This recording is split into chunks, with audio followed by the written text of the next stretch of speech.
Like so many others, I harbor a love-hate relationship with the internet and how it has impacted society. But I now have an entirely new reason to loathe the internet. It's called Bronies.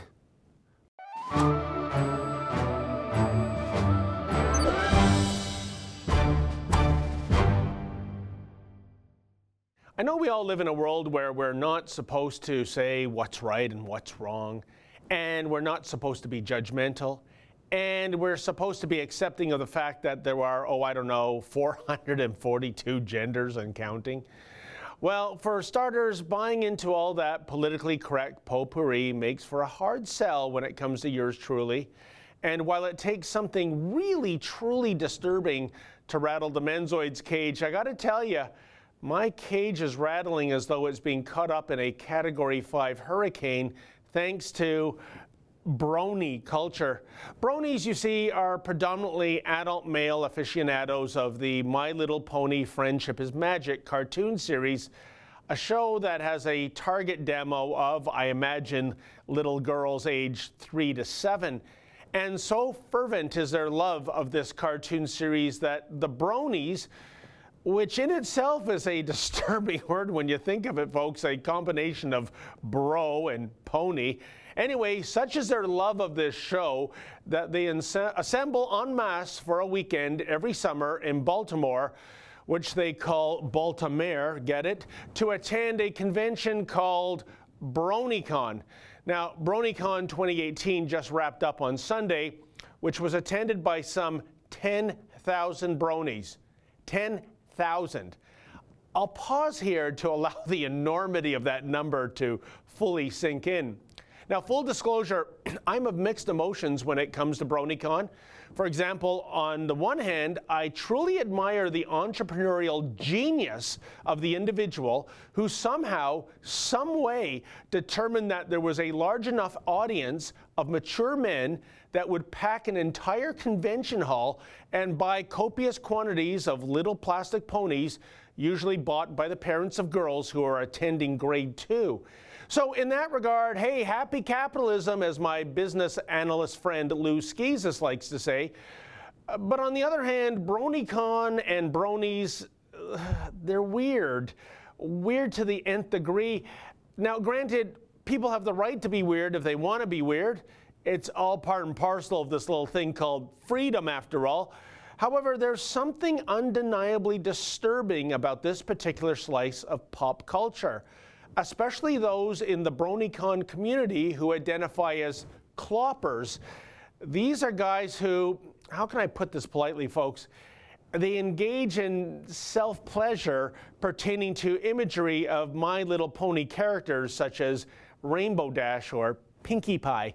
Now, for me, this kind of conjures up a vibe that channels the two biggest sexual taboos in the history of peoplekind, namely pedophilia and bestiality.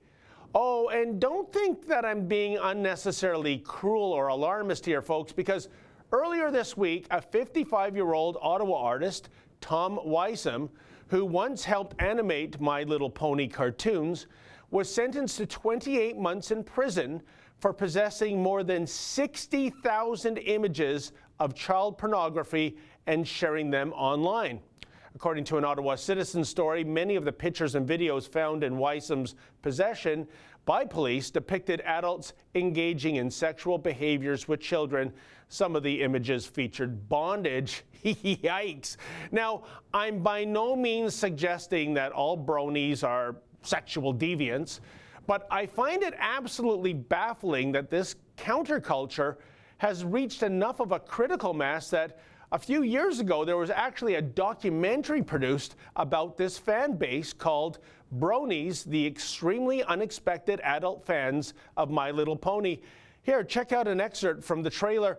Caution, parental guidance strongly recommended. I was just sitting here, I was just living day to day. I didn't really have anything to look forward to. As soon as ponies came into my life, I was like, wow, I never want the day to end. If you choose to be a brony in the Appalachian Mountains, you're gonna have problems. They had tire irons, baseball bats. They're all laughing and calling me names, gay, girly, queer. Sometimes I'll just listen to a lesson and go, oh yeah, won't want them to think of that. Before I watched the show, I was kind of sad and lonely. And he said, "What would you think, Mom, if I said I really liked My Little Pony?" Her initial reaction was a bit like, eh. I'd be worried about you, Lyle. I'm not interested in watching My Little Pony. But when I heard about BronyCon, I decided that I really wanted to go. My son was hell-bent on going, so I feel like I got roped into it. Just being out of the norm, well, out of their norm. They just don't like that. I'm gonna be who I am, and nobody's gonna tell me otherwise.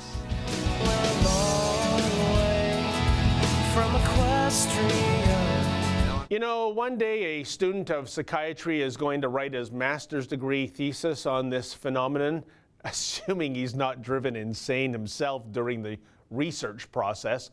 All of which brings me back to my love-hate relationship with the internet. You see, in the days before there was an information superhighway, an adult male obsessed with a cartoon program for little girls would think, oh my God, what's wrong with me? How can this be happening? I need professional counseling. But today, that same guy goes online and presto, he discovers to his absolute delight and amazement that there are thousands of cartoon pony-loving dudes just like him. Thus, what once would have been deemed a severe mental illness affliction is normalized just by sheer numbers alone. And so it is today that there are conventions and documentaries and fan clubs, whereas back in the pre-internet era, an adult male with the propensity to latch onto a girly girl cartoon would likely have decided to, voluntarily institutionalize himself. Also, invariably, many will ask if I've at least had the decency to sit down and watch an episode of My Little Pony. So I'll address that anticipated question right here, right now, folks. The answer is no. I have never even seen a snippet of a My Little Pony episode. And full disclosure, it's not that I am remiss when it comes to doing research. It's just that I'm scared to death that I might actually like the damn thing myself, thereby descending rapidly into a deeply dark biosphere of the bizarre, one that I might never be able to return from.